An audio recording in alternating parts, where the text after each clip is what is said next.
Okay, welcome back to my channel, Made Between the Pages. My name is Taylor, and today we're going to be doing my June wrap-up.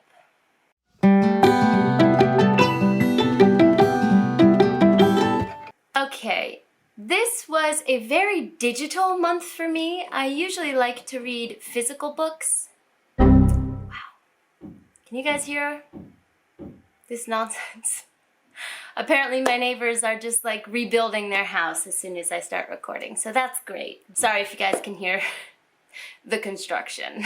As I was saying, this is a very digital month for me. I usually try to read quite a few physical books, but in the end, this month I ended up reading a lot from my library, and the things that I did read physically that were in audiobooks from the library, I ended up returning a couple days ago. So I'm not going to have a lot of physical books here, but of course I'll be inserting pictures on the screen. This month, I participated in the Olympic Games Readathon and in the Blackout Buddy read.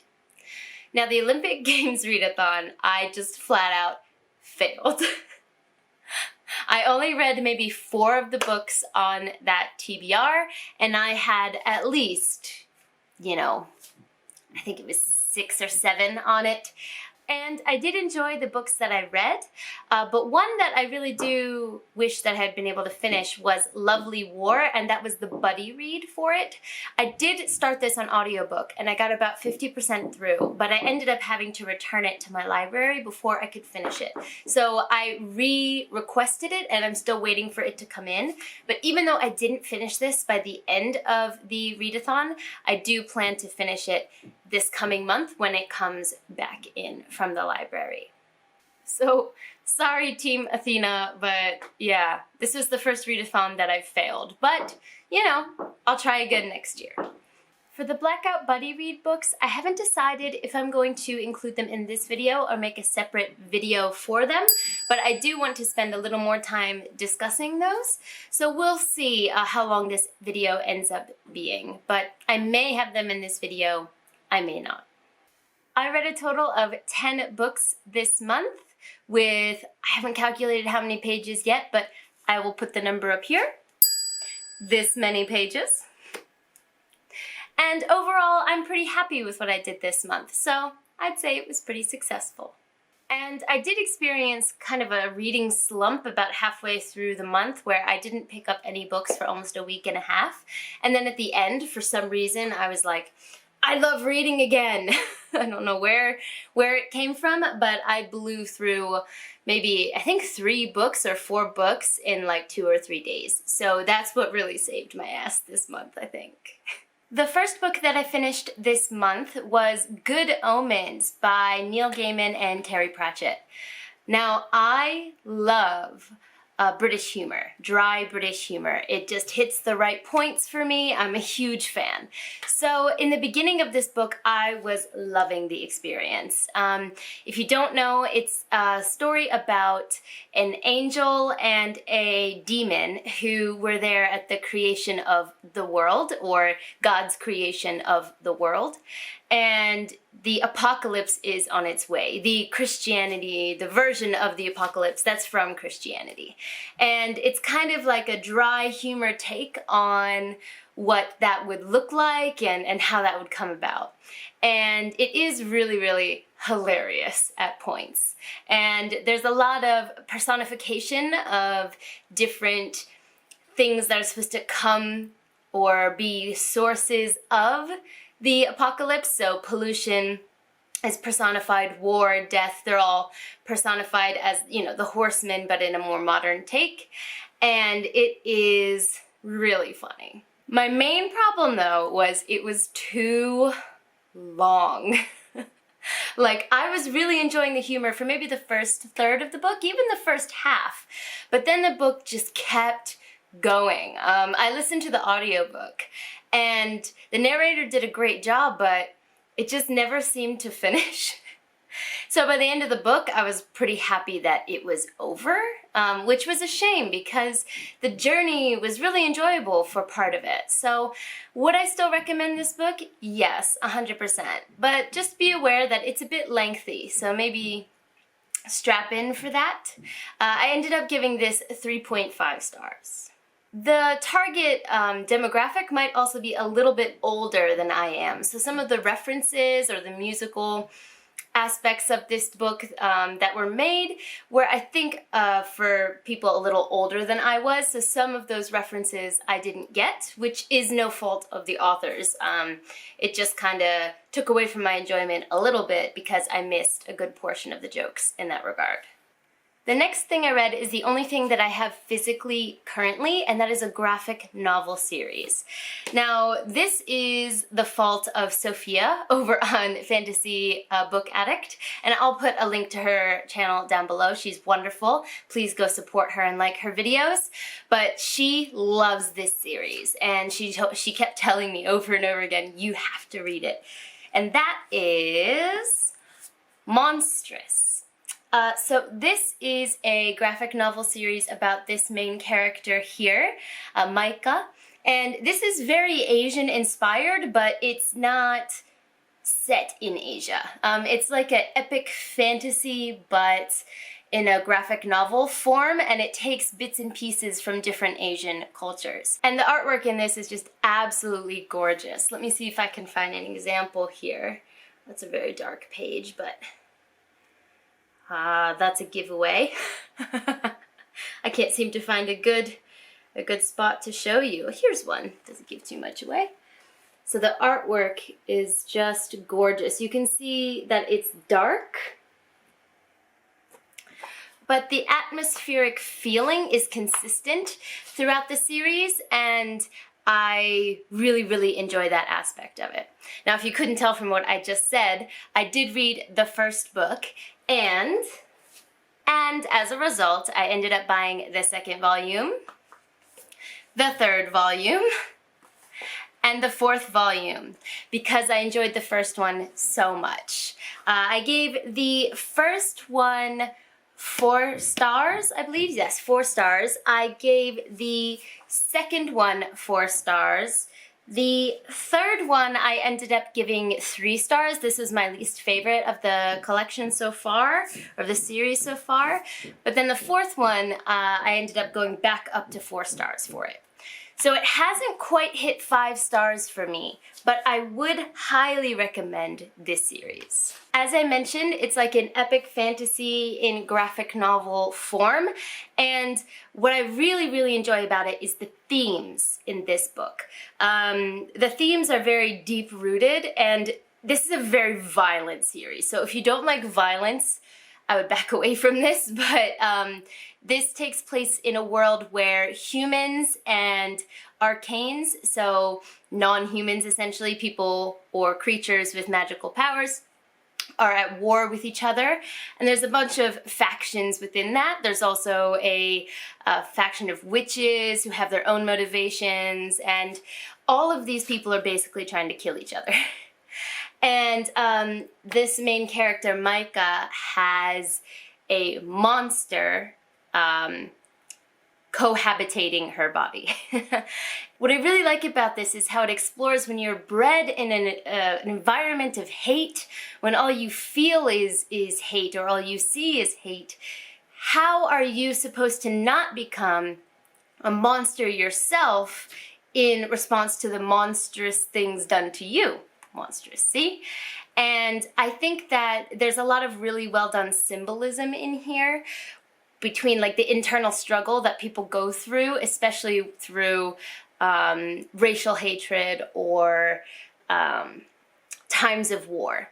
So I think that that is handled wonderfully. However, I took off a star because some of the technical aspects of this book took me out of the story. Like, there will randomly be a weapon that appears in the hands of Micah or another character, and then it just, once it's used, it's disappeared. So you don't know where it came from or where it went, and that kind of inconsistency really took me out of the story. Let me show you an example. So here's an example of what I was talking about. So here, she clearly has nothing in her hand, right? And she only has one hand. That's a key point here. She clearly has nothing in her hand. But in the next panel, she has this weapon out of nowhere, and she uses it to do something, and then it's gone again. Like it never existed. And that type of technical inconsistency really bothered me. Also, the fight scenes need a little bit of work. It's not always exactly clear what's going on or who's doing what. And so that aspect of it really took me out of the story as well. That was what took off 1 star for me, but overall, this is a fantastic read. Like I said, the themes are amazing, and the character growth from this volume to the 4th volume is really masterfully done.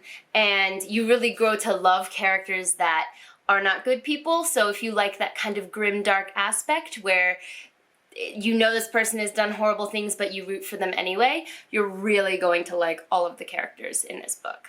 But for those of you who have read it, I just have to say, Kippa is a cinnamon bun, and she needs to be protected at all costs.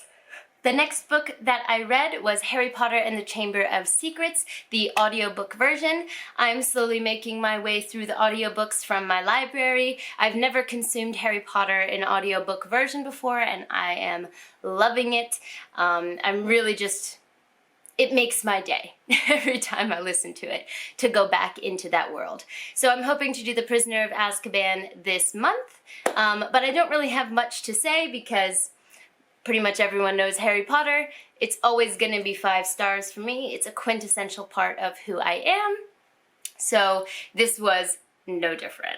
The one thing I will say though is I'd forgotten how much I enjoy being in the burrow in the second book. I haven't read the second book that much, like reread it. It's probably my least reread of the series. That's a lie. That's number 7. But anyway, I haven't reread it for a really long time, so I forgot how magical and wonderful it is going to the Weasleys' house the first time, and I just really loved seeing that experience and seeing the wonder through Harry's eyes at that part of the book. Next is the 5th season by N.K. Jemisin. Now, I have had this on my TBR for months now. I've been talking about having the goal to read this. That was a weird way to say that, but I've talked about wanting to read this for a really long time, and I finally got to it. And I'm very lucky that my library in Japan actually has this like in stock, so I could go get it physically. And I ended up giving this book 4 stars. So the first 150 pages of this book were a struggle for me, I'm not gonna lie. I couldn't connect to the world or the characters, and you don't really know what's going on. It's one of those books that just throws you in and says, you know, figure it out. And I don't usually have a problem with that style, but I was really struggling to figure it out for the first 150 pages, but I didn't want to DNF it. I really struggle with DNFing. If I DNF a book, I really hate it. So I wasn't planning on DNFing it, and I pushed through, and I'm so glad that I did, because after that 150 page mark, things got good and really started making sense and clicking together, and all the pieces came together, and I ended up loving it. I mean, the end of that book though, I say in my review that like, I ended up just staring at a wall for about 5 minutes after I finished that book, because I was like, what? Why would you do this, N.K. Jemisin? Why would you do this to me? The narrative structure is really, really interesting. People talk about that a lot, the second person narrative, and that is done masterfully in this series, and that ended up not being an issue for me pretty much at all. So that was a really good aspect of it. And as someone who is a magic system and world building nerd in fantasy, the way that she interwove the magic system with the like cyclical cataclysms and end of the world nature of the world building, they lock together like puzzle pieces, and they work so well together or against each other at points, and that was just so enjoyable for me to read. So I'm really glad that I pushed through. I did give it 4 stars, not 5, because of that experience I had at the beginning, but I definitely plan to continue with the Broken Earth trilogy and continue on to the Obelisk Gate. Maybe not this month, but hopefully in August, right? Yes, time. I know my months of the year. I would highly recommend that you pick up the 5th season if you haven't already. Another book that I read this month was The Poet X. Now this one I picked up on a whim because I went to the library to get the 5th season and I saw The Poet X physically in my library and I was like, hey, I've been interested in this for a really long time and I never read any Elizabeth Acevedo, so I picked it up and I read this book in one sitting. I never put it down. It is a book in verse, so it goes quickly or quicker than a usual, novel style book, but I ended up giving this 5 stars. This book made me tear up, it made my soul hurt, it made my soul sore, and I just loved the journey that our main character went on in this story.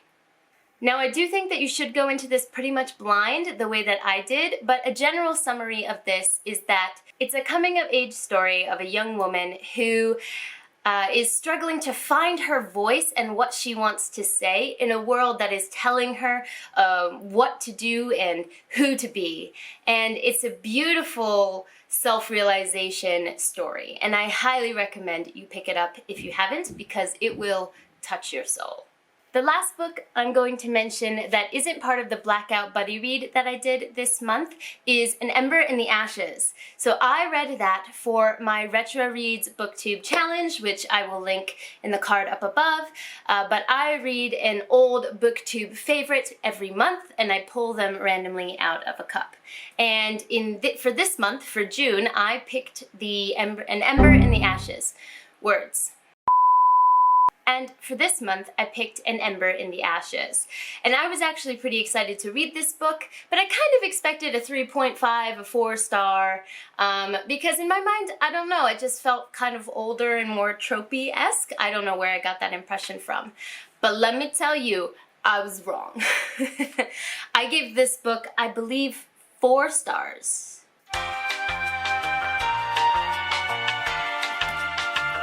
4.5 stars. I listened to this as an audiobook and the narrator was just amazing. And this book was a lot heavier and darker than I thought it was going to be. I mean, there are trigger warnings all over the place for this book, and I just didn't have that idea going into it. So this is about a young girl named Laia, and this is based in an old, I believe, Roman-inspired world where there's a very strict status structure in the society, and there are those that rule, and there are those who are ruled. And the people who are ruled are treated like not as human. And so the main character, Laia, is one of those, is part of that group where she's not treated as human. And her brother ends up being taken by the people in power, and she knows for sure he's going to be killed eventually in the prison. And so through some circumstances, she ends up working for the rebels, those fighting against those in power, and she goes into a very dangerous situation, a very dangerous school, as a spy. I love Laia so much. Again, I keep talking about character development, but a lot of people were good about that this month. Her character development was incredible. Also, the other main character is from the opposing group, the ruling class, and his character development and those of the characters around him were also just phenomenal. And I loved them, and I loved seeing their growth. And I just can't wait to see what happens next in the series. So if you're writing off An Ember in the Ashes as kind of old, or maybe you missed the boat, I highly recommend that you pick it up as an audiobook, maybe casually, and I really think that you won't regret it because I'm truly happy that I read it. As I mentioned earlier, I also participated in the Blackout Buddy read this month, or last month in June. And the 2 books that we read for that were White Fragility and White Rage. So I just want to go over some of the revelations or feelings that I had while reading these books. I think that me talking about my experience reading them is not a replacement for reading them yourself. So please, if you haven't read these books, I gave them both 5 stars, especially if you are white. I highly recommend that you go pick these up.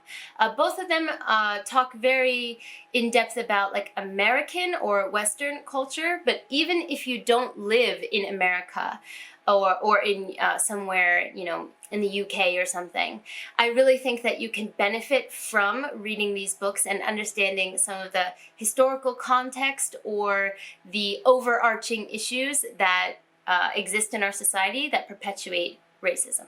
So I'm going to reference some of the notes that I made in my review just because these were written when it was fresh and I want to use the words that came to my mind at the time. So the first book that I read was White Fragility, which is written specifically for a white audience. So it's by a white author for a white audience to read as like a starting point for understanding some of the structural issues that are caused by our white fragility. So I said in my review that I need to reread this in the future to be able to get all of the information I need from it, which I also strongly agree with. After a couple months of sitting with it, I think that I would like to reread it. But I had three main takeaways this first time through. The first one says, I don't remember the exact quote, but this concept hit me hard. There is no loss in a lack of diversity for white people. This is true. A white person can go to an all-white school, live in an all-white neighborhood, and work in an all-white environment without ever having to confront racism or feel negative effects on their life. This is not the case for Black people or POC, people of color. And I still really stand by that sentiment that I had. When I read that quote, like I said, I can't remember the exact quotes from the book, but when I listened to that, because I listened to this on audiobook, I remember thinking, wow, that is really true. I was lucky to grow up in a place where I was a minority as a white person, so I was exposed to different races and different ethnicities really early in my life, but it would be completely possible for me to have grown up in a white suburb and not have been confronted with any of the issues that exist for people of color or Black people, and I would have just gone on my merry way. So I thought that that was a really, really important aspect that I got from this book. Number two, I want to internalize shifting my perspective from trying to avoid seeming racist to accepting that our society is inherently racist.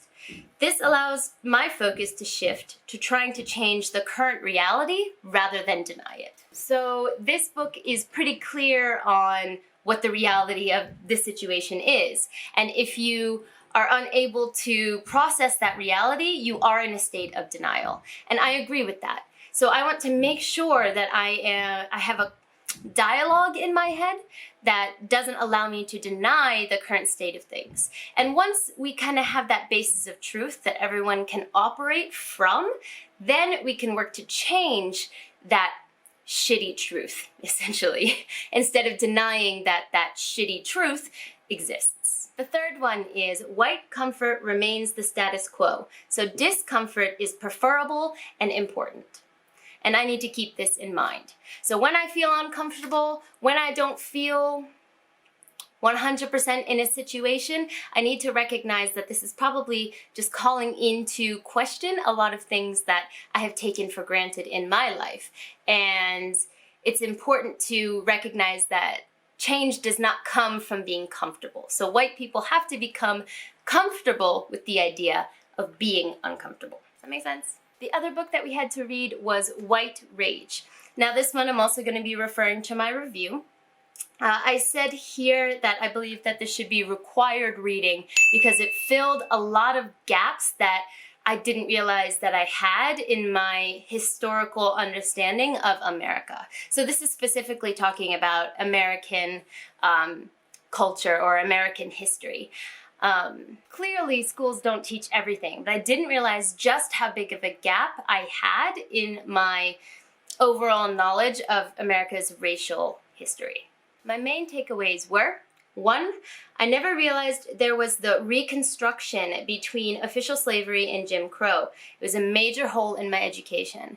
So I was not aware that I learned about Jim Crow and I learned about slavery, right? And I I don't know what I thought happened in that gap between, but the idea of the Reconstruction, not the idea, but the presence of the Reconstruction, that the South tried to pull things back to basically slavery before they shifted their focus to more legally based discrimination or legally based racism. They did try to pull things back to pure slavery. And that ended up with people being murdered, Black people being murdered in the streets for years between those two big events. And that was a huge gap in my knowledge. Number 2 is something you've seen mentioned on my channel in my July TBR, but reading books and hearing stories about Black joy or Black success is very important. The fear of those two things is what drove a lot of the violence and murder that happened in America's history. So actually taking the time to listen to and hear and uplift Black joy or Black excellence is in itself going against the system, because the system was established to kind of push those things down. Number 3, I'm a linguistics nut, and this book really drove home for me how dangerous coded language has become. Language is so powerful, and seeing the transition from overt racist language to what is used in present day was painful. I want to use the power of language to combat these insidious terms in my life. So obviously coded language is a thing. I've always known this, but I had never seen the direct transition that was laid out in this book from overt to covert and coded language. And so I think it's really important that we call out those that use that language in our life, because if it's laid out in front of you, it's pretty clear what that truly means or what its origin was. So language is powerful, and just like reading stories about Black excellence or Black joy is important, not allowing that type of coded language in your presence is also really important. And number 4, I've always heard about the disenfranchisement of non-white voters, but I never realized just how insidious and blatant it is. I want to look into actions I can take in my local community to combat that when I move back to America from Japan. So yeah, I've been aware of the concept of voter suppression, but I didn't realize how blatant it is even today. So I don't have exact examples I can pull up from the book at the moment, but I remember being very struck by the blatant examples provided in this book. So if you haven't read this book, please do. I think that this is one of the most important books you can read to understand what's truly going on nowadays. That concludes my June wrap-up. Thank you so much for watching. Let me know down below, how did you do in June? Did you take part in the Olympic Games?